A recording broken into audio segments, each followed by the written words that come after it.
V tomto videu si ukážeme nové programové úpravy. Ide o 6 nových programových úprav. Prvá je prerobená karta prevádzky, druhá je prerobená karta zamestnanca, tretie je deaktivácia zamestnanca, štvrté je upravený zoznam zamestnancov, piaté je hromadná aktivácia, deaktivácia a vymazanie zamestnanca a šiesté je deaktivácia pri importe. Tak ja teraz prejdem hneď k prvému bodu, čo je prerobená karta prevádzky, čiže ja si tu vyberiem jednu prevádzku, je rozdelená do troch častí, základné údaje, kde sú ale aj poznámky k nedokončenému štúdiu. Sú tu zamestnanci prevádzky, tu je toho najviac, čo bolo zmenené a čo je vlastne nových vecí tu. Čiže v podstate ide o zoznam zamestnancov v tejto časti, v ktorej je možné zamestnancov odobrať, pridať, čiže ja môžem, dajme tomu, tohto zamestnanca odobrať. OK, máme tu len dvoch a cez toto vyhľadávanie ho jednoducho pridať. Čiže môžem ho znova zaradiť do tej prevádzky. Znova ho tu mám. Takisto ich viem hromadne označiť a odobrať. Ja zase spravím týmto jedným zamestnancom, odoberiem.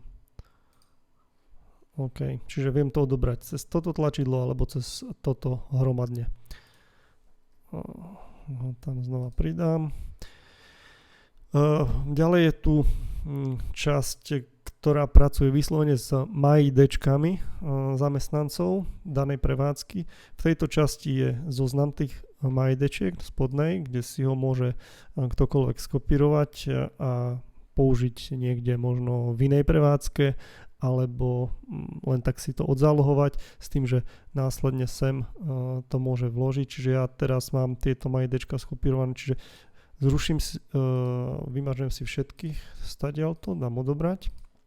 Čiže nemám tu žiadneho zamestnanca, ale mám tu v schránke, čiže dám zaradiť. OK, a mám ich tu späť. Čiže aj toto je taký manažment, vylepšený manažment zamestnancov v rámci každej prevádzky. Následne je tu časť personalizácia, ktorá obsahuje kapitoly, zákonné dokumenty a dokumenty plus záznamy. Čiže toto je nová karta prevádzky, rozdelená na 3 časti.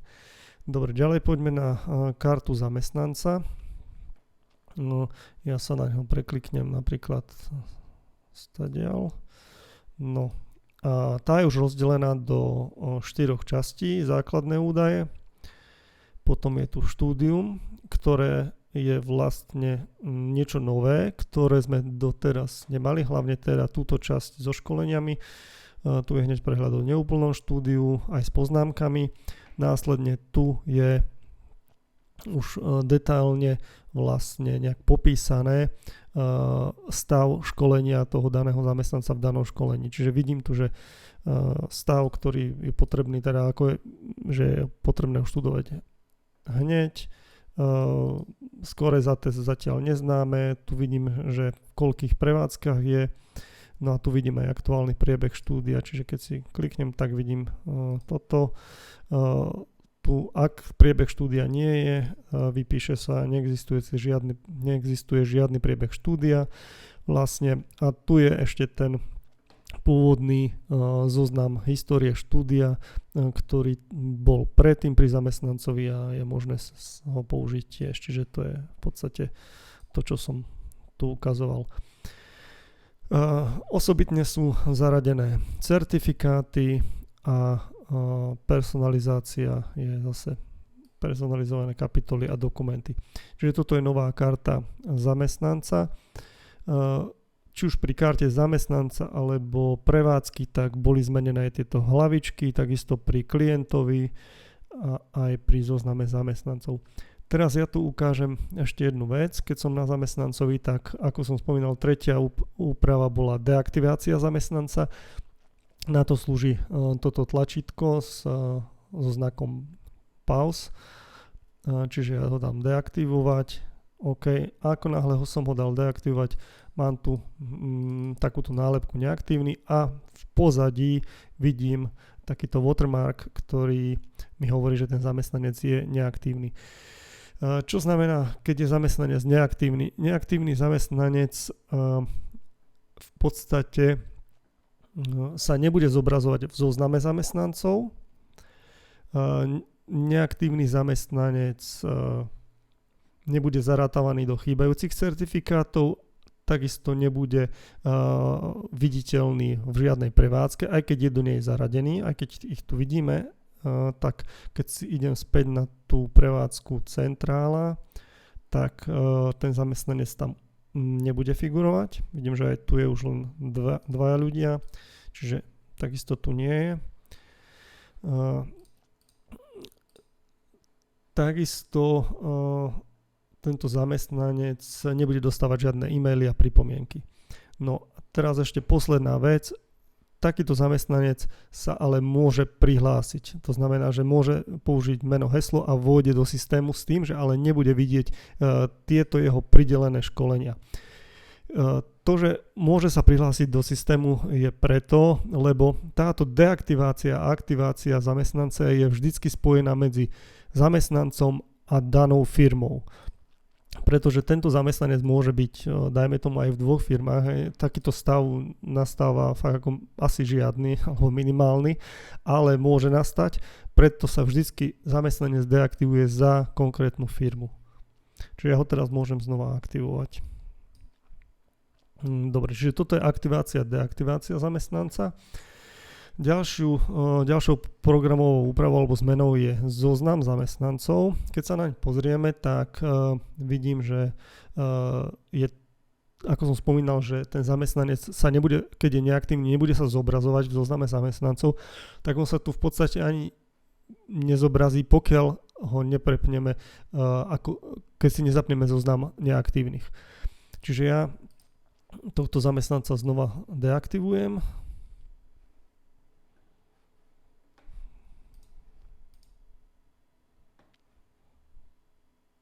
Dobre, idem do zoznamu zamestnancov. Nie je tu. Keď si dám neaktívny, už ho tu vidím.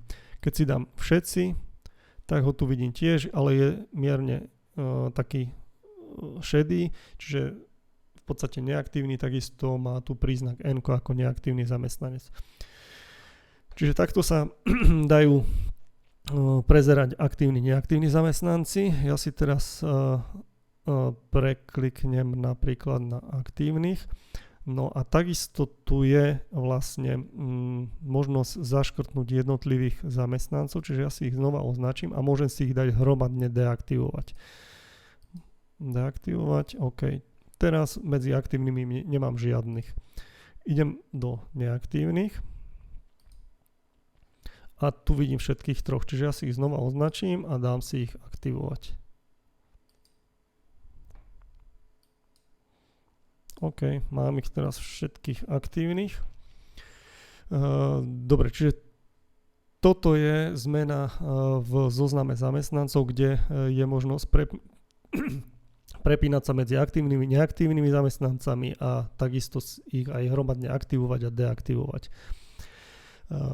Ďalšou vecou, ktorá pribudla v tomto zozname je aj, ale to v časti iba neaktívny, je možnosť aj hromadného vymazania označených zamestnancov.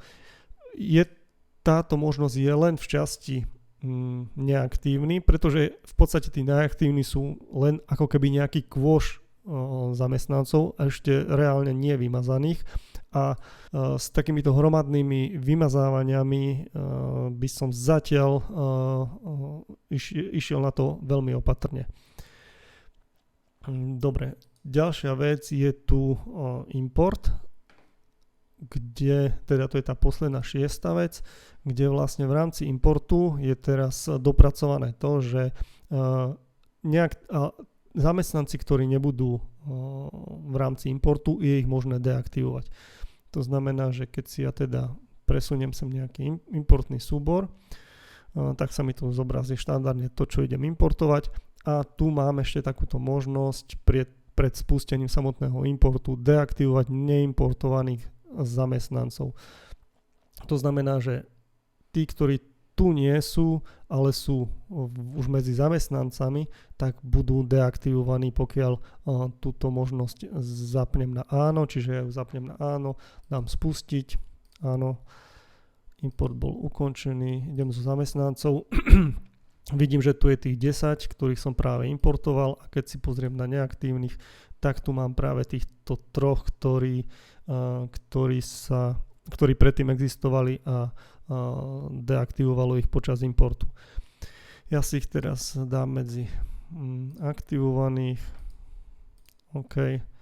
A v podstate poslednú vec, čo si ukážeme, je aj vymazanie, hromadné vymazanie zamestnancov, čiže ja si tu v podstate označím tých, ktorých chcem vymazať a presuniem ich do neaktívnych, čiže tých pôvodných si tu nechám.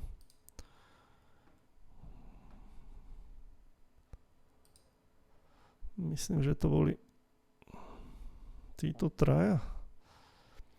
OK, tak tých si tu nechám, ostatných deaktivujem.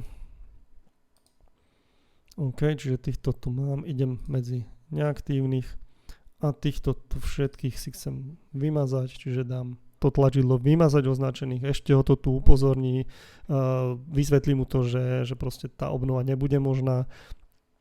Až keď dá znova vymazať, tak ešte raz sa ho spýta a následne teraz dám vymazať, tak už tých zamestnancov aj reálne vymaže. Vymaže ich aj keby mali priradené nejaké školenia, či už by boli v nejakej prevádzke alebo nie, tak ich takto natvrdo vymaže. To je v podstate všetko z nových programových úprav.